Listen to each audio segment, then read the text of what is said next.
Oke. Ini masalah ada fenomena yang saya lihat di YouTube ini tentang kajian anunya juga ceramahnya Ar-Razi.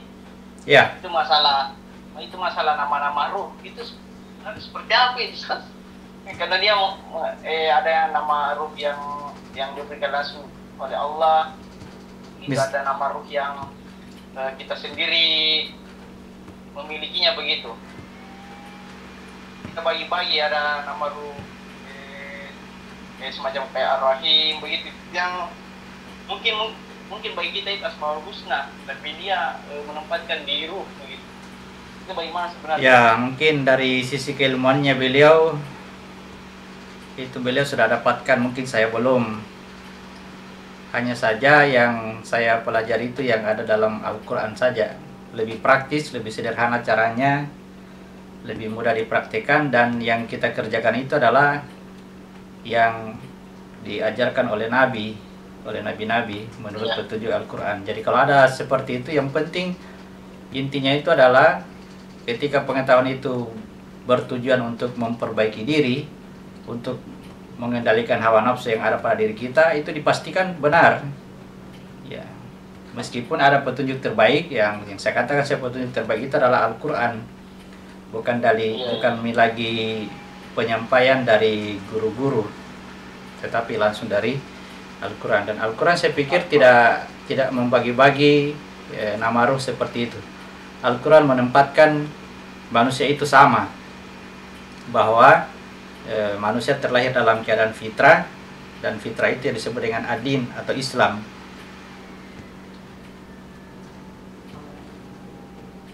Intinya yang harus kita perhatikan itu adalah dia mengajarkan kepada kita untuk kebaikan diri kita, supaya hubungan dengan manusia itu bagus. Karena jalan yang lurus itu adalah ketika hubungan kita dengan sesama manusia tidak ada yang terputus. Seorang muslim itu dengan muslim lainnya bagaikan satu diri. Intinya kalau sudah mengarah ke sana sudah betul lah. Dan kalau saya diajarkan tentang nama-nama roh itu, saya berpikir pribadi tidak perlu. Artinya Al-Quran sudah lengkap, ya, sesuai dengan kebutuhan kita saat ini. Saya coba berusaha menangkap itu maksudnya seperti apa. Susah juga karena dia kasih tarik kemana, dia menyebut-nyebut juga dari ke situ. Jadi sebenarnya prakteknya dia lebih ke menyebut-menyebut begitu. Ya, itulah Zikir-zikir lah begitu ya. Salah satu perbedaannya dengan apa yang diajarkan oleh Al-Quran. Al-yawma nakhtimu ala afwahihim wa tukallimuna aydihim.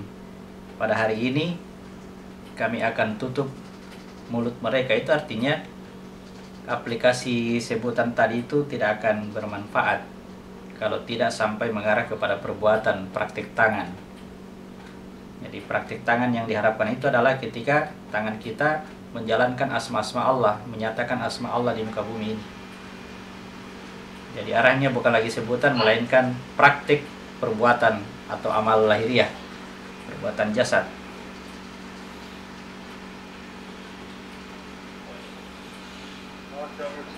Ya. Ya. Kalau minha dicocok. Cocok. Kalau itu Ar-Razi itu tarekat itu tas ya. Tapi nama-nama baru itu. Ya, tapi ya, makanya saya heran juga dengar itu anunya. Tapi sebenarnya kebetulannya luar biasa, banyak sekali hal-hal yang baru yang dia ucapkan. Iya, namanya orang berbicara begitu, kalau kita jika boleh bicara, ya. Faktanya tidak mungkin berbanding lurus, tidak selamanya berbanding lurus juga itu. Ya, betul. Bagian dari bicara. Seperti yang Pak Jarfa posting di Mimha baru-baru ya, tentang basmalah yang disampaikan oleh sama gitu, Ustaz. ya. Tidak hanya menyampaikan saja, tapi kalau teknisnya juga ya, teknisnya yang saya perhatikan, ada teknis justru dia perintahkan kepada kita untuk Ya. membawa asma Allah itu, tidak menanamkan yang seperti yang kita praktekkan, ditanamkan itu basmalah ke dalam diri supaya lahir secara alami, bukan Ya. bukan kita yang menginginkan, tapi dia lahir sendiri itu rasa kasih sayang dalam hati.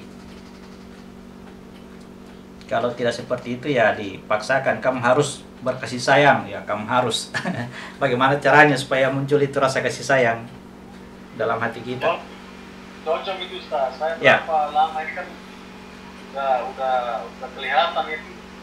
Ya sebenarnya itu ikhtiar kita, usaha kita itu membiasakan sesuatu yang belum biasa. Ya, ya, ya.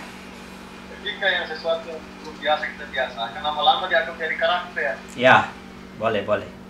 Kalau dia sudah Betul. menjadi karakter, maka kita akan sudah seperti itu jadi dan nanti jadinya. Ya, itulah yang saya katakan tadi.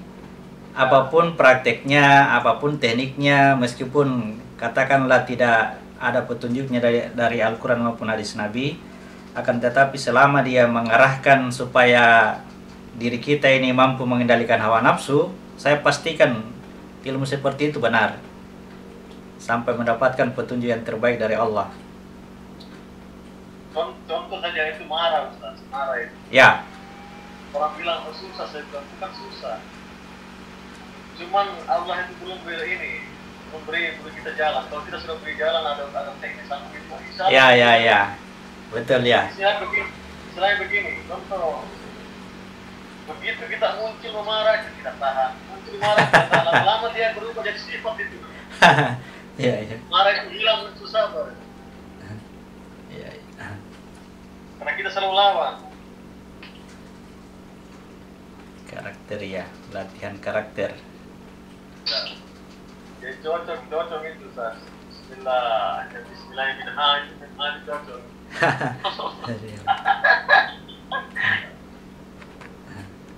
Nah, oleh burung hudhud itu. Ya, itulah ajarannya Al-Quran yang lama baru diketahui itu, bahwa makna burung hudhud itu ternyata sebenarnya sudah dipraktikkan sejak orang-orang terdahulu. Cuma mereka belum tahu bahwa yang mereka lakukan ini adalah praktiknya burung hudhud. Kita selama ini hanya bernafas dan masak sekarang saja, tidak pernah digunakan. Iya, iya, iya, iya. Lor-lor semua. Iya. Betul sekali.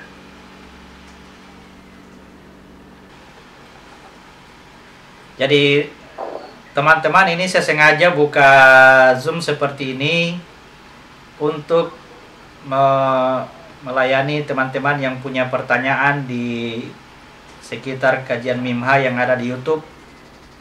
Ya, karena kajian kita ini secara berantai berkesinambungan, tidak akan bisa dipahami kalau di nonton itu secara parsial, ya. Karena kajian di YouTube kami itu satu paket, mulai dari cara mempelajari Al-Quran sampai pada ujungnya dipraktikkan melalui aplikasi sholat.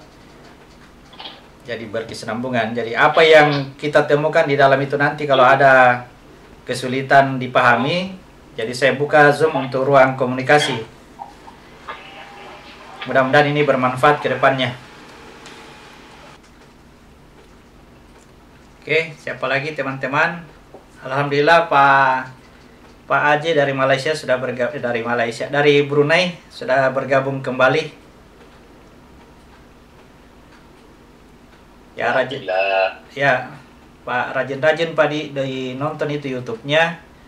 Saya siapkan fasilitas Zoom ini untuk kapan-kapan saja kita bisa komunikasi untuk dipertanyakan itu persoalan-persoalan seputar kajian Mimha yang ada di YouTube. Siapa tahu ada yang belum dimengerti atau bahasanya tidak nyambung, nanti ditanyakan melalui Zoom. Saya akan buka Zoom insyaallah ini setiap saat. Ya, setiap saat saya akan buka Zoom untuk komunikasi, bukan untuk pengajian. Ya. Nanti kalau ada materi insyaallah nanti setiap jam 4 sore habis asar, habis salat asar insyaallah kalau ada materi akan disampaikan. Kalau tidak ya kita bincang-bincang lagi. Iya. Karena kalau materinya bisa dilihat-lihat di YouTube, ya bisa dilihat di channel kami YouTube, terutama yang berkaitan dengan praktek sholat. Barangkali yang sudah ikuti semuanya kemudian masuk di pembahasan praktek sholat, masih ada yang diragukan untuk dipraktekkan, silakan ditanyakan. Halo Ustaz, Assalamualaikum. Waalaikumsalam warahmatullahi wabarakatuh. Ayo. Kalau orang Pak. mau tidur tuh di mana Ustaz? Iya, ya Pak. Kenapa? Kalau kita mau tidur tuh apa yang kita perbuat untuk kita tidur? Kalau mau, Tidur. ya. Kan kalau orang mau tidur, kalau syariatku kan dia berdoa. Oh ya. Kita masih Tapi dia berzikir. kita masih ingat itu kajiannya tentang kematiannya Ibrahim 100 tahun. Kita buka lagi mungkin supaya lengkap 3 ayat, kita buka di situ. Ada itu tentang ayat-ayat yang tentang bangunan yang hampir roboh. Surat Al-Baqarah ayat 258 kita mulai. Ayo. Al-Baqarah 258.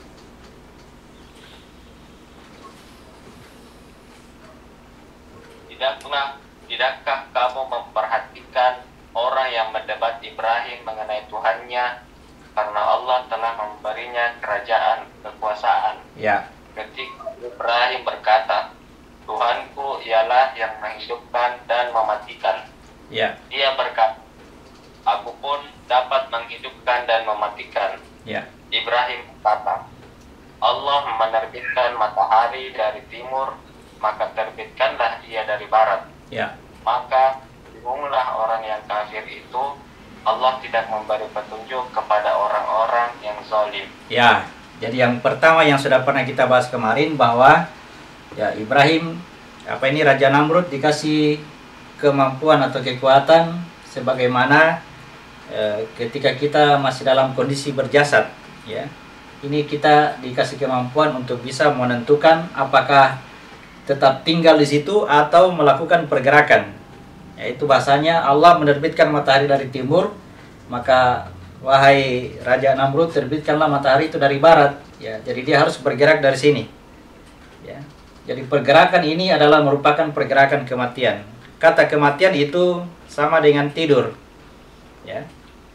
Bismika Allahumma ahya, Bismika Allahumma ahyana wa bismika amut. Ya. Dengan namamu ya Allah aku hidup dan dengan namamu aku mati. Ya. Jadi itu sama nilainya antara kematian dengan tidur. Jadi pergerakannya adalah harus berangkat dari titik terendah, terbitkan matahari dari barat. Ya. Oke ya. Jadi ada kemampuannya untuk menggerakkannya dari sini. Kemudian ayat berikutnya 259. Kifli 259. Atau seperti orang yang melewati suatu negeri yang bangunan-bangunannya telah roboh, Ya. hingga menutupi reruntuhan atap-atapnya. Ya. Dia berkata, bagaimana Allah menghidupkan kembali negeri ini setelah hancur? Ya. Lalu Allah mematikannya orang itu selama 100 tahun. Kemudian membangkitkannya atau menghidupkannya kembali. Dan Allah bertanya, berapa lama engkau tinggal di sini? Dia orang itu menjawab, aku tinggal di sini sehari atau setengah hari. Ya. Allah berfirman, tidak, engkau telah tinggal 100 tahun. Lihatlah makanan dan minumanmu yang belum berubah, tetapi lihatlah keledaimu yang telah menjadi tulang belulang. Dan agar kami jadikan engkau tanda kekuasaan kami bagi manusia. Ya. Lihat tulang belulang keledai itu, bagaimana kami menyusunnya kembali, kemudian kami membalutnya dengan daging. Maka ketika telah nyata baginya, dia pun berkata, saya mengetahui bahwa Allah Maha Kuasa atas segala sesuatu. Ya, jadi negeri yang hampir roboh itu adalah ketika jasad kita ini sudah memasuki masa-masa kelelahan atau kecapean setelah bekerja menjalankan tugas kekhalifahannya, dibahasakan di situ negerinya sudah hampir roboh. Lalu bertanya Ibrahim, bagaimana caranya Allah menghidupkan negeri ini? Ya, lalu negeri ini dimatikan atau ditidurkan 100 tahun. Jadi itu bahasanya dimatikan atau ditidurkan 100 tahun sama. Jadi kata ditidurkan itu dalam 100 tahun artinya dia tidur dalam dimensinya sebagai jasad. Sebagai jasad. Kalau dimensinya sebagai jiwa, tidurnya 200 tahun. Kalau dimensinya adalah ruh, tidurnya adalah 300 tahun. Itu kode-kode ya. Jadi kematian 100 tahun di sini. Nah, dibilang perhatikanlah ketika ditanya berapa lama kamu tidur atau berapa lama kamu ada di sini, dikatakan 1 hari atau setengah hari. Nah, disampaikanlah kepadanya bahwa kamu sudah ditidurkan atau dimatikan selama 100 tahun. Nah, perhatikan makananmu. Makananmu itu tidak ada perubahan. Jadi makanan sama dengan pengetahuan, ya, sama dengan apa yang kita ketahui sekarang, ya, sama, tetap sama, tidak ada perubahan. Tetapi perhatikan keledaimu. Keledai itu artinya tunggangan kita. Inilah yang dimaknai dengan sebutan keledai dalam Al-Quran di surat 62 ayat 5. Ya, orang-orang yang diberikan kitab Taurat lalu mereka tidak memikulnya, ya, diperumpamakan seperti keledai yang memikul kitab-kitab yang tebal. Nah, ini artinya zalim dan bodoh. Keadaannya zalim dan bodoh. Perhatikan keledaimu ini, ya, yang tadinya sudah terurai sampai tertinggal tulang belulang, lalu kemudian disusun kembali tulang itu, lalu kemudian disegarkan kembali, akhirnya ya ketika dibangkitkan dia dalam keadaan segar bugar. Akhirnya tadi yang dibahasakan negeri yang roboh itu akhirnya terbangun kembali, ya, menjadi segar kembali. Nah, sekarang berikutnya adalah peristiwa perjalanan tidur, ayat 260. Lanjut, Kifli, ayat 260.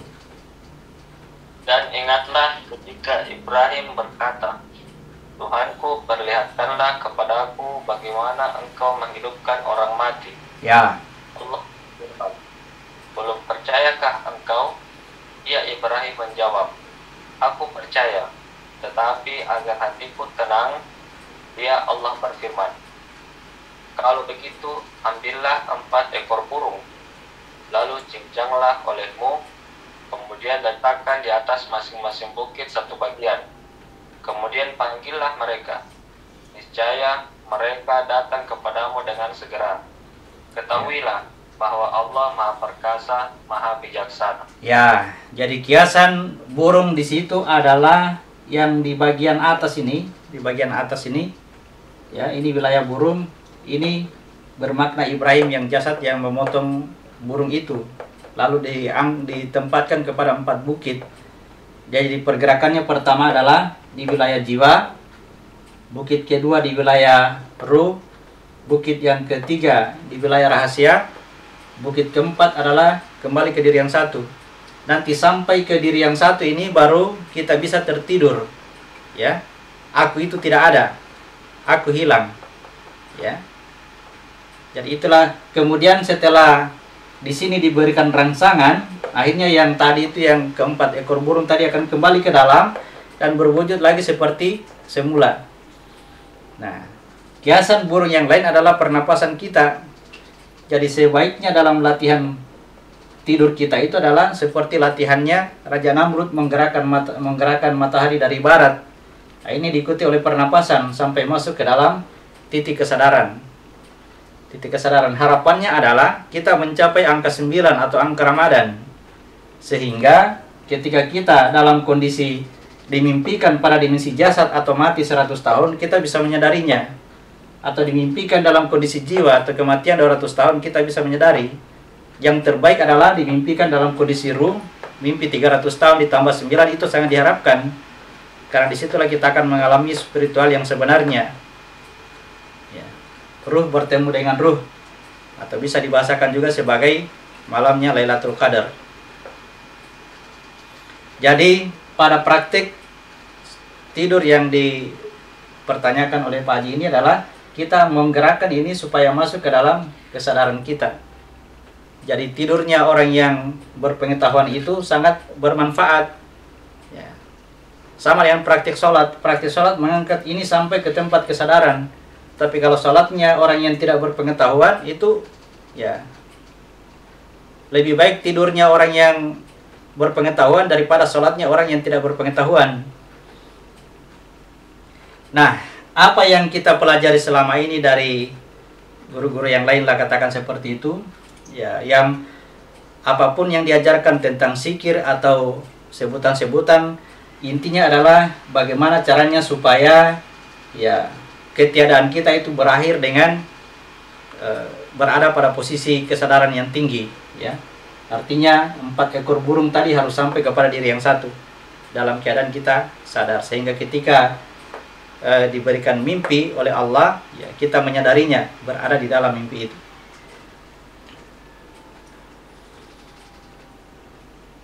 Begitu Pak Arfan ya, satu topik ini Pak Arfan pertanyaannya. Jadi tidak ada zikirnya ya, tidak ada zikirnya. Bilang apa itu? Membaca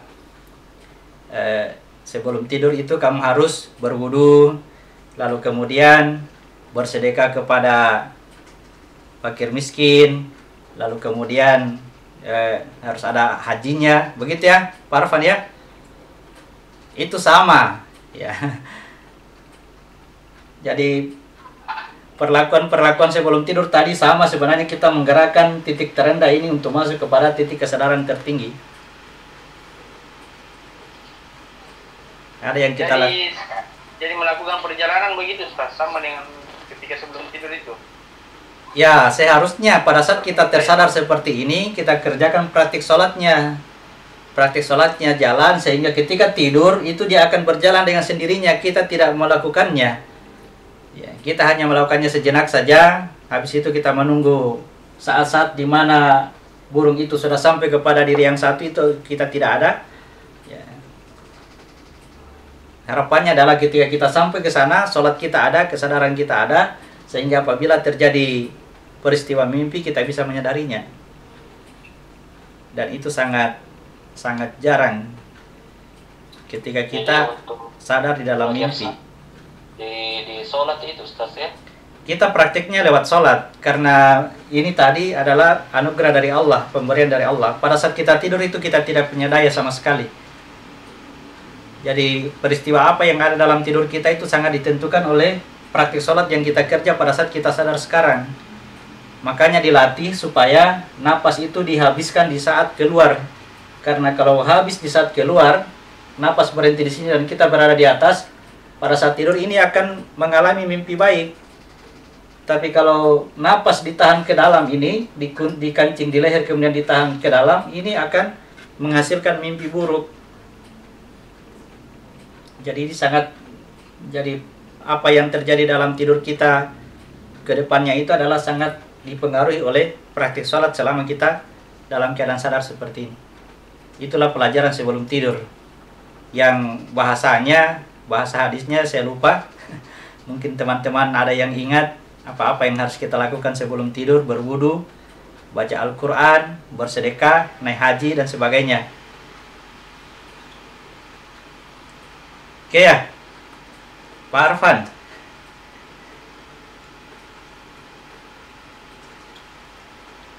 Gimana Pak Arfan? Iya Ustaz. Jadi praktik selama ini yang biasa kita lakukan boleh dilakukan.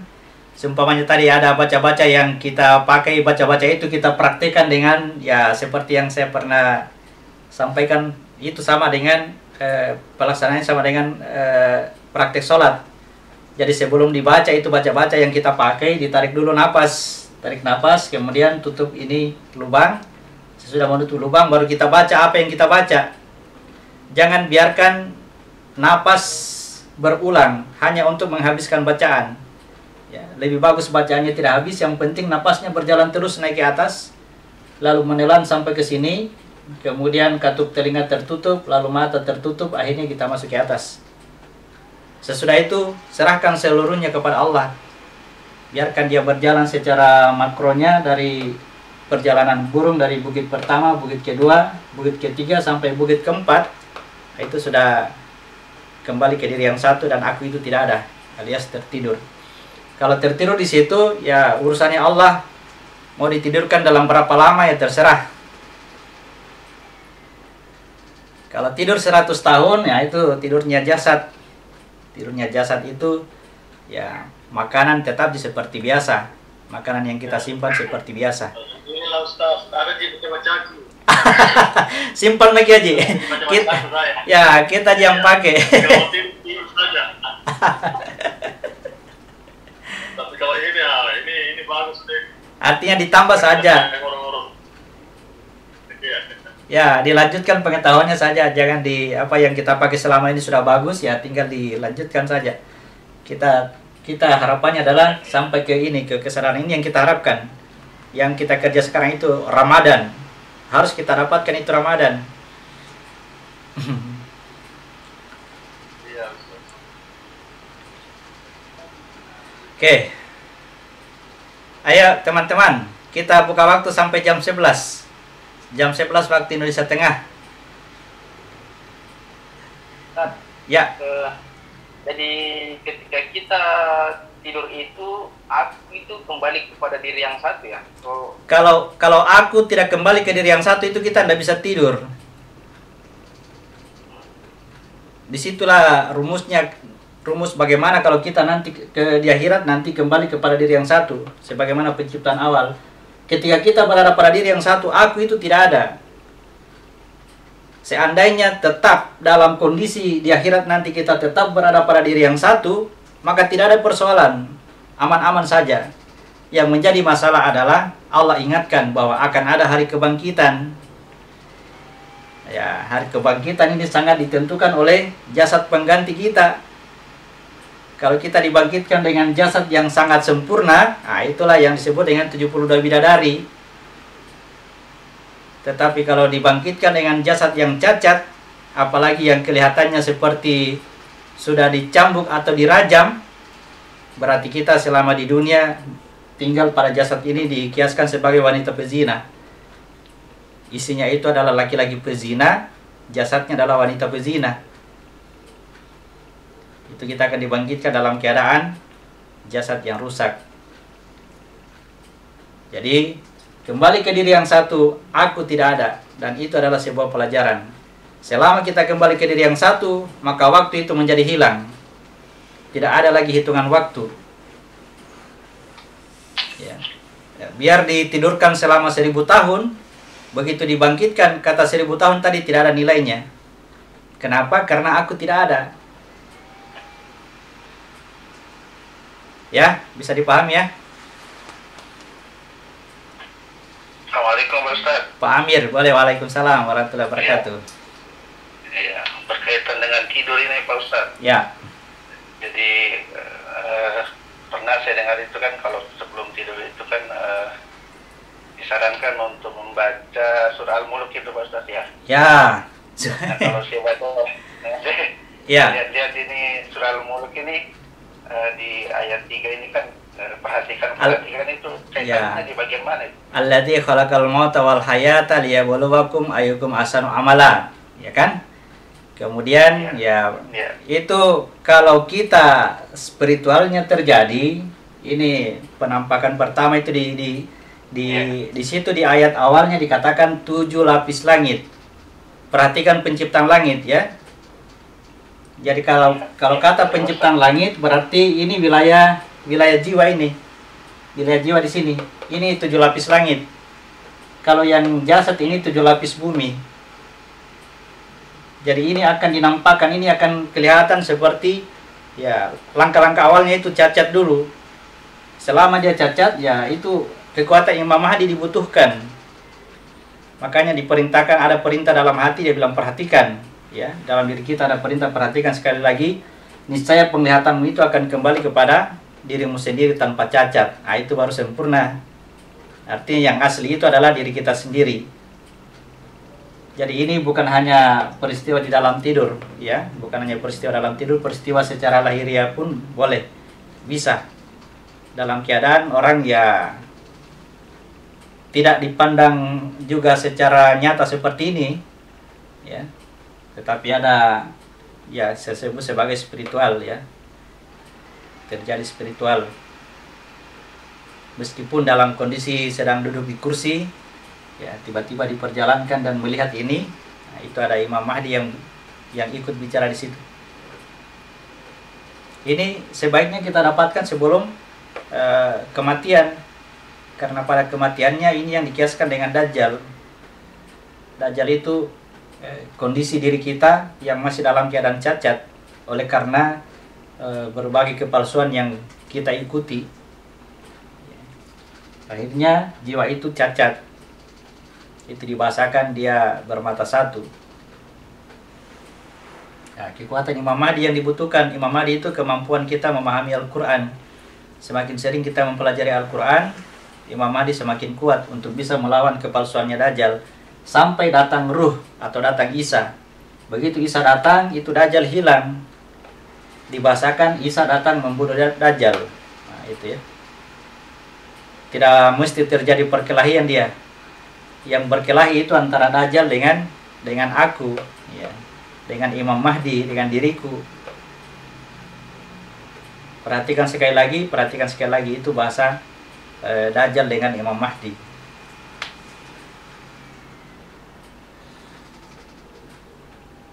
Bisa dipahami tadi Pak Amir, kalau sudah pernah ikut kajian tentang hari kiamat, kematian, sebelum masuk tugas kekhalifahan, insya Allah bisa paham. Bisa, Ustaz. Ya. Iya.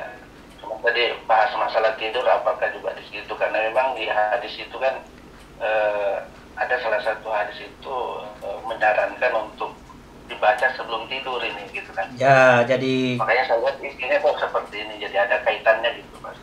ya, jadi yang dimaksudkan dengan kata dibaca itu adalah dipahami, ya. Dipahami Ya, saat-saat ya. sekarang, dipahami memang, ya.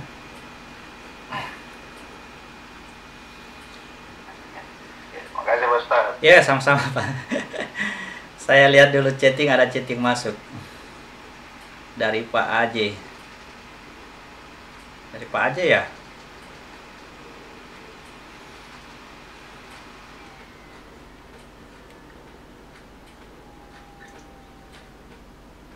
Ya, Pak Ustaz. Ya, Pak Ije sini. Pak Aje, kita chatting lewat PA atau lewat ini? Lewat Zoom? Di A mungkin. Oh, di WA mungkin tadi. Coba saya lihat dulu WA. Aduh. Bisa di chatting ulang. Kalau bisa diketahui umum, boleh. Boleh. Ya, chatting ulang saja. Tatkala menarik napas lalu dikancing. Tarik napas, kancing, kemudian lepaskan kancingan.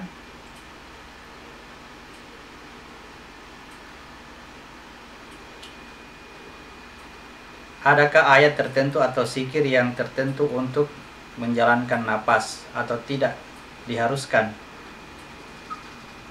Saya coba-coba dulu pahami nih. Pak Aje. Tatkala menarik napas lalu dikancing, seharusnya melepaskan napas tanpa ada membaca ayat atau zikir. Jadi sesudah dikancing, yang sebenarnya itu adalah sesudah dikancing, ketika kita bergerak atau membaca itu sudah napas sudah keluar. Karena bacaan kita itu akan mengikuti keluarnya napas. Sesudah bacaan itu selesai, masih ada sisa napas, itu yang dihabiskan napasnya. Nah, kemudian ditutup dengan menelan. Ya, itu batasnya napas. Sesudah menelan itu peristiwa ke atas, tidak lagi menggunakan napas. Kalau kita tanyakan ayat tertentu atau zikir, adakah ayat tertentu atau zikir yang tertentu untuk menjalankan napas? Itu pada saat praktek sholat, napas itu keluar bersamaan dengan doa-doa yang kita baca. Misalkan ketika kita ruku, kita mau ruku, ditarik dulu napasnya, kemudian dikancing, lalu takbir untuk ruku. Ketika takbir itu napas keluar, Allahu Akbar, kemudian diikuti dengan doa ruku, Subhana rabbil azim wa bihamdi, dalam kondisi napas masih keluar. Jangan berhenti, jangan dihentikan, jangan ditarik lagi napasnya. Ya, Subhana rabbil azim wa bihamdi, baru dihabiskan napasnya, tutup dengan menelan. Habis menelan, katup telinga tertutup, ya mata ditutup. Sesudah itu konsentrasi sejenak di titik sujud, ya. Konsentrasi titik sujud. Ya, nanti napas lagi kita rasa cukup, ya kita buka mata, baru tarik napas lagi. Baru kancing lagi.